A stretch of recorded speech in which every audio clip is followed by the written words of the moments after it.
নমস্কার বন্ধুরা, recruitment update YouTube চ্যানেলে সকলকে স্বাগত জানিয়ে আজকে 20/1/2024 পশ্চিমবঙ্গের সরকারি কর্মচারীদের ডিএর দাবি সংক্রান্ত একটি গুরুত্বপূর্ণ আপডেট রয়েছে। আসুন এই সংক্রান্ত আপডেট দেখে নিই বিস্তারিত কী রয়েছে।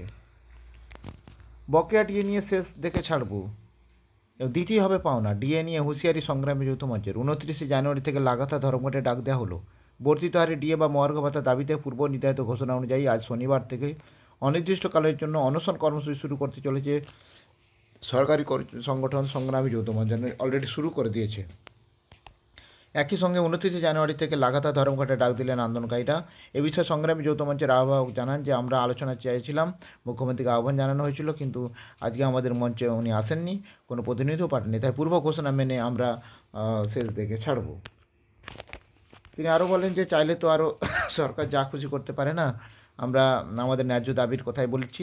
দীর্ঘ অপেক্ষার পরও তাও না মেটায় এই ধর্মঘটের কর্মসূচি। 29 জানুয়ারি থেকে আন্দোলনকারীরা সরকারি কর্মচারীরা কোনো সরকারি কাজ করবেন না, পরিবর্তে আন্দোলনকে আরও শক্তিশালী করতে রাজ্যের বিভিন্ন সরকারি অফিসে গিয়ে আন্দোলনের সপক্ষে প্রচার করবেন, যাতে আরও বেশি সরকারি কর্মীরা এই আন্দোলনের সঙ্গে যুক্ত হন।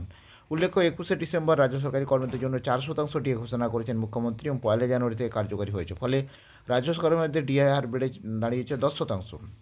মুখ্যমন্ত্রী সেদিন আরও জানিয়েছিলেন যে কেন্দ্র আর্থিকভাবে বঞ্চনা না করলেও হয়তো আরও বেশি পরিমাণে ডিএ দেওয়া যেত, তবে কেন্দ্রীয় হারে ডিএ পাওয়া যে রাজ্য সরকারি কর্মচারীদের অধিকার বা হক নয়, তা নিয়ে তার অবস্থান স্পষ্ট করেন তিনি। তো যাই হোক, সেই অবস্থান মানে অনশন অবস্থান শুরু করেছে সংগ্রামী যৌথ মঞ্চের সদস্যরা।